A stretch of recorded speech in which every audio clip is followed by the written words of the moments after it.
অভাবের সংসারও হার মেনেছে মেধার কাছে। মাধ্যমিকে সাফল্য ছিনিয়ে এনেছে ভাঙা ঘরের ছেলে মেয়েগুলো। বরুণহাট থেকে চাচল সেই ছবি ধরা পড়েছে। দিন দুঃখীর ঘরে চাঁদের আলো। মাধ্যমিকে 96.57% নম্বর পেয়ে তাক লাগিয়েছে উত্তর 24 পরগনার বরুণহাটের রিম্পা দাস। গরিবের সংসার, বাবা দিনমজুরের কাজ করে দুমুঠো খাবার তুলে দেন পরিবারের মুখে। আর যেদিন খাবার জোটে না, সেদিন ঘরের কোণে পড়ে থাকে ফাঁকা হাড়ি। না খেয়েই থাকতে হয় রিম্পা ও তার পরিবারকে।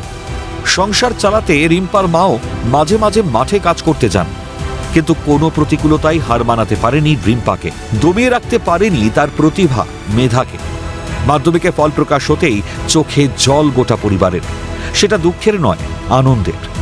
প্রথম 10-এ না থাকলেও 676 নম্বর পেয়েছে রিম্পা। রিম্পা ভবিষ্যতে ডাক্তার হতে চায়। কে সাহায্য করলে রিম্পার ভবিষ্যতের স্বপ্ন পূরণ হবে বলে জানিয়েছেন তার মা। আমি বাড়ির সব কাজকর্ম সামলে যেটুকু সময় পেতাম সেটুকু সময় পড়াশোনার চেষ্টা করেছি। স্কুলের স্যার ম্যামরা, টিউশন টিচার আর সর্বোপরি আমার বাবা মা সকলেই আমাকে ভীষণভাবে সাহায্য করেছে। আমি বড় হয়ে ডাক্তার হতে চাই। কেন?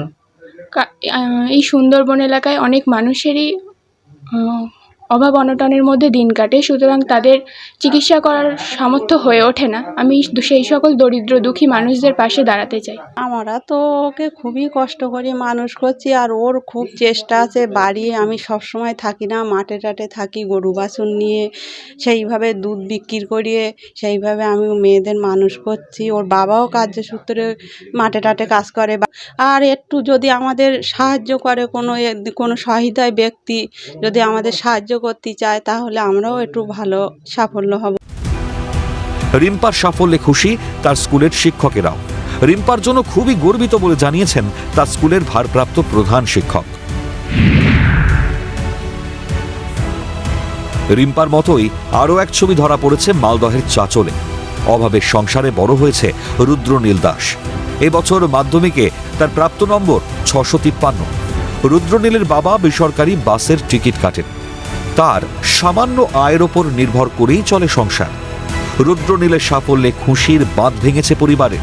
রুদ্রনীল চাচল সিদ্ধেশ্বর ইনস্টিটিউশনের ছাত্র। রুদ্রনীলের সাফল্যে খুশি তার শিক্ষকেরা। আসলে এই ভালো রেজাল্টের পেছনে শুধুমাত্র আমার অধ্যাবসায়ই নয়, বরং আমার মা বাবার পরিশ্রম এবং আমার সকল গৃহশিক্ষক তথা স্কুলের শিক্ষক এবং শিক্ষিকাদের অবদানও সত্যিই অনস্বীকার্য। চাচল থেকে কলকাতা বাসের বেসরকারি এক সংস্থা রয়েছে, তো সেখানে টিকিট কাউন্টারে বাবা থাকেন। মেনলি সেখানে টিকিট কাটার কাজটা তিনি করেন। হ্যাঁ, সেটা একটা বিশাল বড় ব্যাপার যে মেডিকেলে তো পড়তে গেলে সে অনেকটাই আর্থিক সহায়তা থাকতে হয়। তো জানি না, হয়তোবা যদি সরকারকেও বলবো, যদি আমার পাশে থাকা হয়, তাহলে হয়তো বা আমি যদি ভালো পড়াশোনা করি, তাহলে হয়তো বিভিন্ন স্কলারশিপসের মাধ্যমে হয়তো এগিয়ে যেতে পারবো। খুব ভালো হয়েছে, আমরা খুব খুশি। 653 পেয়েছে। খুশি মা বাবা হিসেবে? হ্যাঁ, মা বাবা হিসেবে খুব খুশি, ছেলে এত দূর এগোতে পেরেছে। বর্তমান যুগে চলানো খুবই অসম্ভব, কিন্তু তার মধ্যেও কোনো মতো করে চালাতে হয়। তাহলে টিকিট কাটেন পার ডে আপনি?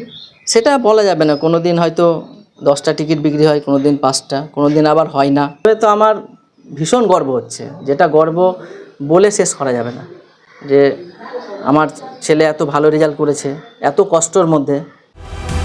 অদম্য ইচ্ছে শক্তি পারে সাফল্যের চূড়ায় পৌঁছে দিতে।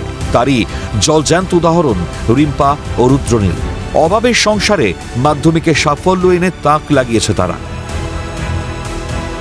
শামীম মোল্লা ও অভিষেক সাহার রিপোর্ট, ক্যালকাটা নিউজ।